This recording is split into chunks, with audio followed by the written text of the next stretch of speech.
Bismillahirrahmanirrahim. Assalamualaikum warahmatullahi wabarakatuh. Selamat siang, semoga kita semua dalam lindungan Allah Subhanahu wa Ta'ala. Kembali lagi bersama dengan kami, Rafiuddin Nasir, TFTT Channel, masih dalam proses pembinaan pembangunan RBW dengan ukuran 5x25 setinggi 3 lantai yang ada di Kecamatan Bajo, Kabupaten Luwu. Nah, Bapak Ibu yang saya hormati, pada kesempatan siang hari ini kembali kami akan berbagi ilmu dan pengalaman di lapangan sekaitan dengan perlakuan kita terhadap papan sirip sebelum kita lakukan pemasangan terhadap papan sirip. Nah, Bapak Ibu yang saya hormati, untuk Bapak Ibu yang berminat melihat proses pembangunan RBW ini dari awal, silahkan berkunjung di channel YouTube kami. Di situ kami banyak menjelaskan tentang proses pembangunan RBW ini, mulai dari pembuatan pondasi sampai pada titik hari ini proses pemasangan papan sirip di lantai 3. Nah, Bapak Ibu yang saya hormati, sekaitan dengan perlakuan kita terhadap papan sirip, yaitu proses pembuatan alur terhadap papan sirip. Ya. Nah, apa fungsi dan manfaat kita membuat alur pada papan sirip? Tujuannya hanya satu, yaitu mempermudah burung walet kita untuk bergantung di papan sirip dan membuat sarang. Nah, Bapak Ibu yang saya hormati, banyak sudah RBW yang saya beri contoh tentang proses pembuatan alur pada papan sirip. Di situ juga saya membandingkan bagaimana papan sirip, hasil papan sirip yang tidak dibuat alur, dan bagaimana hasil papan sirip yang dibuat alur.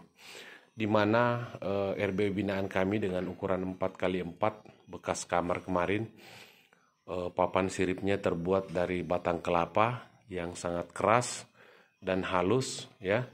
Kemudian kami buat alur, dan ada satu papan sirip yang kami sisa pada ujung bagian belakang. Nah, papan sirip yang kami tidak buat alur pada bagian belakang itu sama sekali tidak ada sarang, Bapak Ibu. Kenapa demikian? Karena burung walet sangat kesulitan untuk bergantung di papan sirip. Nah, sedangkan papan sirip yang lainnya yang dibuat alur, semua sarang itu jejarannya bagus. Kenapa demikian, Bapak Ibu? Karena di mana burung walet bergantung di papan sirip tersebut bisa langsung bergantung. Karena adanya alur yang kita buat sebelum kita melakukan pemasangan terhadap papan sirip. Nah, untuk teknik proses pembuatan alur ini sendiri, itu ada dua teknik. Yang pertama, pada saat papan sirip sudah terlanjur terpasang, di mana pemilik RBW pada saat melakukan proses pemasangan papan sirip belum membuat alur, itu bisa kita buat alur, ya, pada saat sudah terpasang, sudah terlanjur terpasang. Karena tidak mungkin papan sirip yang sudah terpasang itu kita mau bongkar lagi, ya.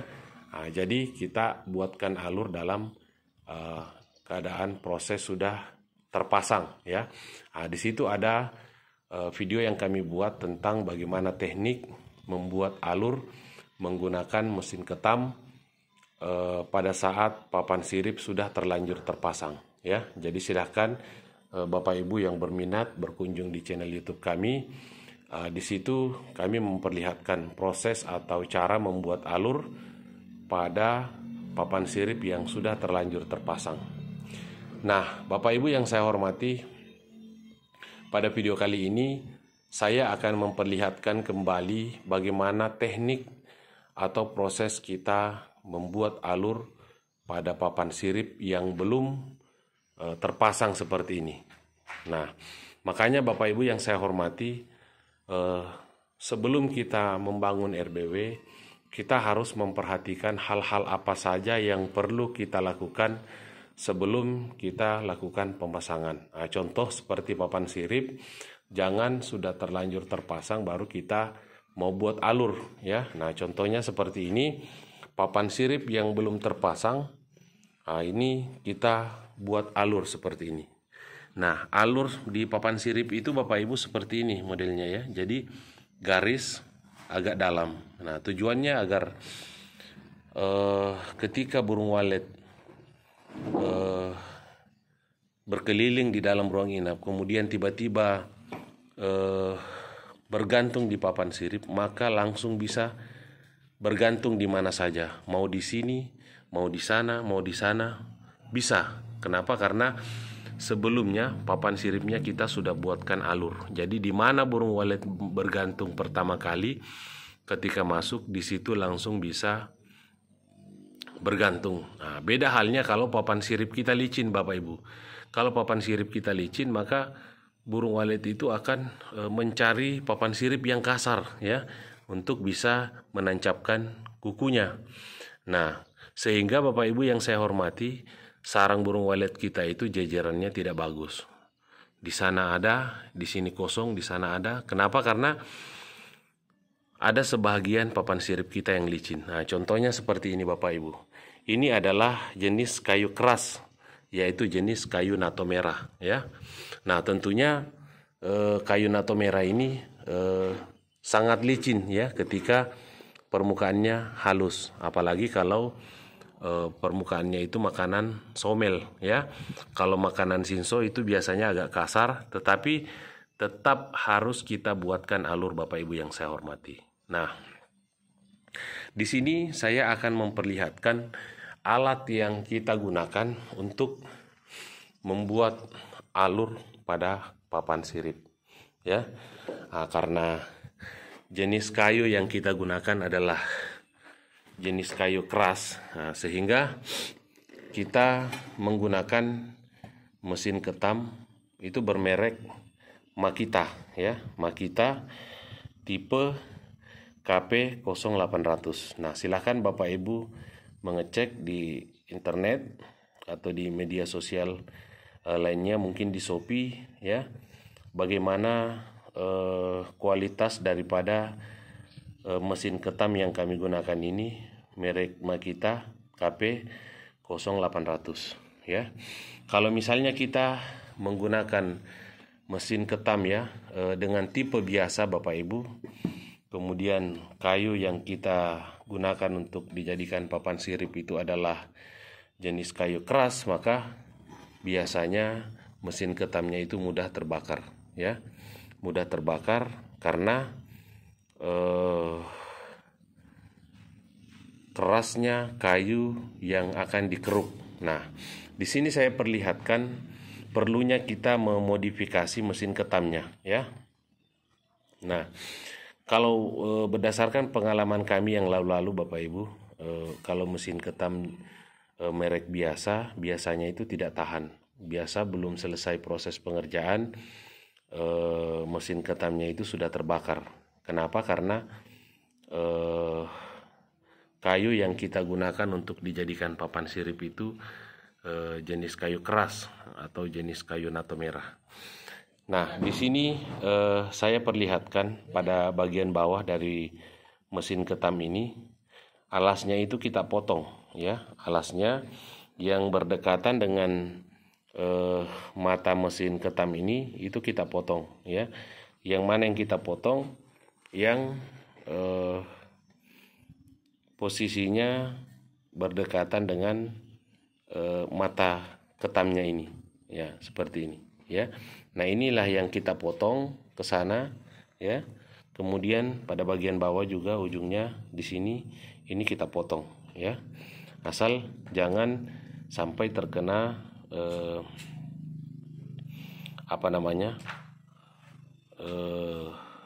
tempat bautnya ya.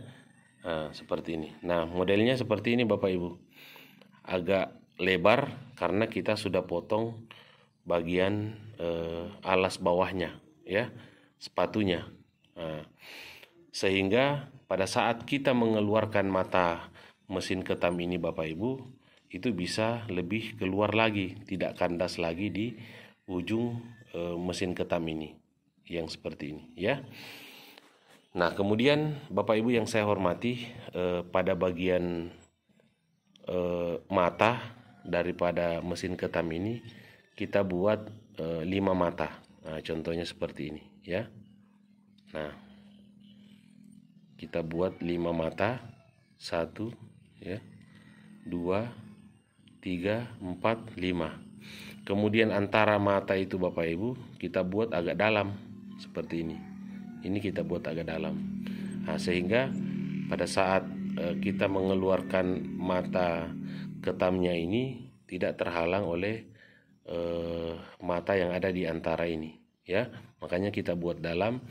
Nah, namun Bapak Ibu yang saya hormati, pada saat kita proses pembuatan mata mesin ketam ini, usahakan didempetkan 2 matanya ya. Mata yang ada di sini dengan mata yang ada di sini itu kita dempetkan menggunakan baut kecil. Kemudian kita bentuk agar supaya tidak adanya perbedaan antara mata yang ini dengan mata yang satunya. Karena mesin ketam itu Bapak Ibu punya 2 mata ya. Nah, mata ini selurus dengan mata ini. Karena sebelumnya kita sudah dempetkan pada saat proses pembentukan matanya. Nah, seperti itu Bapak Ibu yang saya hormati. Dan kita lihat hasil makanannya ya. Ini tidak terlalu lebar ya. Tidak terlalu lebar lubangnya, tetapi agak dalam ya. Agar supaya Bapak Ibu tidak membutuhkan sarang walet banyak untuk menutupi alurnya ini. Makanya mata ini jangan kita buat terlalu lebar Bapak Ibu. Nah, cukup ya kecil saja seperti ini. Nah, saya perlihatkan secara jelas. Nah, seperti ini ya. Jangan terlalu lebar matanya. Nah, kemudian antara mata itu kita buat agak lebar. Nah, fungsinya antara mata kita buat agak lebar. Nah, ini ya, contohnya seperti ini agar papan sirip itu tidak mudah hancur Bapak Ibu. Ya. Antara mata dengan mata berjauhan, kemudian antara mata itu kita buat agak lebar dan dalam agar supaya pada bagian antara kerukan ini itu tidak terkeruk ya. Nah, sehingga papan sirip kita awet ya. Nah, seperti itu. Beginilah hasil makanan daripada alur yang kita buat ya. Nah, contohnya seperti ini. Nah, kita lihat kuku ya. Pada saat kita garuk seperti ini, kuku itu tertinggal karena adanya alur yang kita buat. Nah, setelah itu Bapak Ibu nanti yang saya hormati, pada saat papan siripnya sudah terpasang, usahakan nanti papan siripnya sebelum kita lakukan pemasangan tweeter, terlebih dahulu kita cuci dengan sabun sunlight pada saat sudah terpasang ya. Nah, ada video kemarin yang kami perlihatkan bagaimana teknik proses pencucian papan sirip itu pada saat sudah terpasang. Karena kita melihat Bapak Ibu ya, nah, papan sirip ini masih banyak tanahnya seperti ini.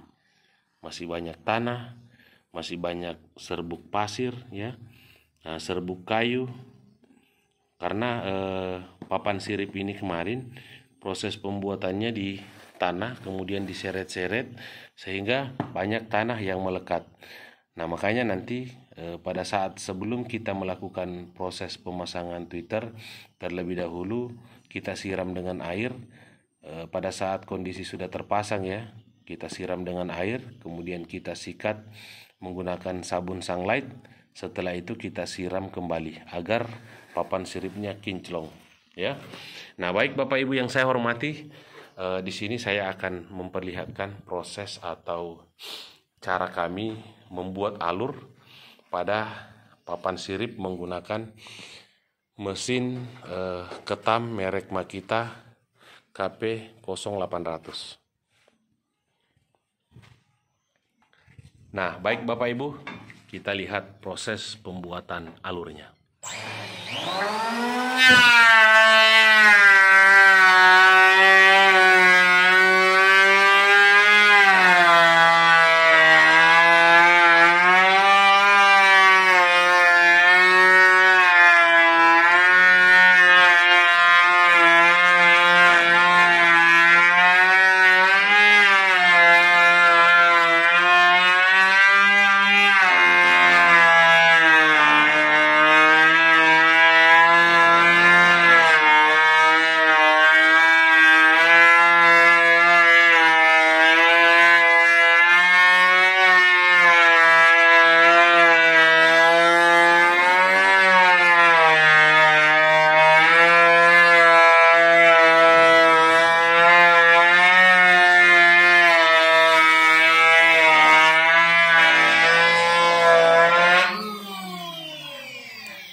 Nah, kita lihat hasilnya Bapak Ibu ya.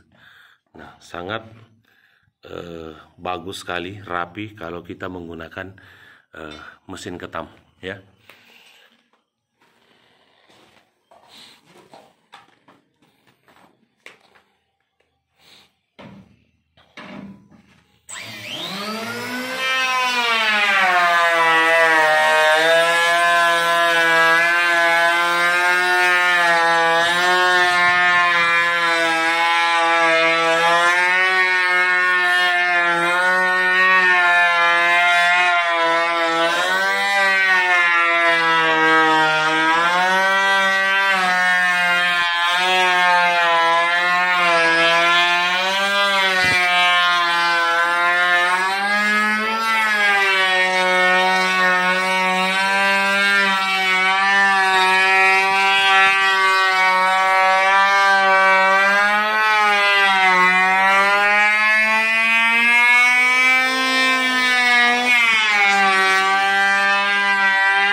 Nah, kita lihat Bapak Ibu ya.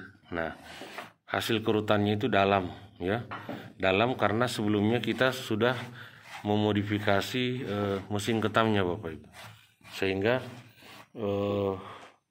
alurnya itu dalam ya. Nah, seperti ini.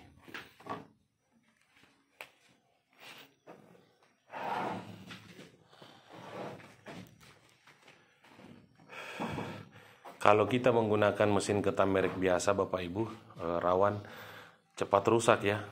Nah, makanya kita menggunakan merek khusus ya, agar supaya bisa awet dan tahan kita gunakan. Nah, karena yang kita serut ini adalah kayu jenis nato merah ya, kayu jenis kayu keras ya, seperti itu. Nah,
beginilah Bapak Ibu proses kami membuat alur pada papan sirip ya.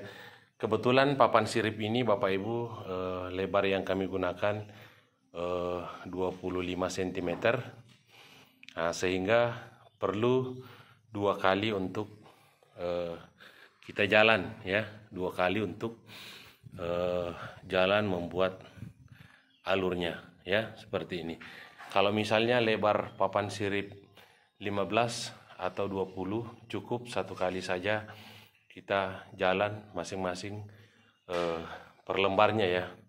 Nah, mungkin ini saja yang bisa saya sampaikan kepada saudara-saudaraku para petani walet, dimanapun saudara berada. Semoga kita semua sukses dalam berbudidaya burung walet. Kemudian kita bisa mencukupi kebutuhan keluarga kita masing-masing. Wabillahi taufiq wal hidayah. Wassalamualaikum warahmatullahi wabarakatuh.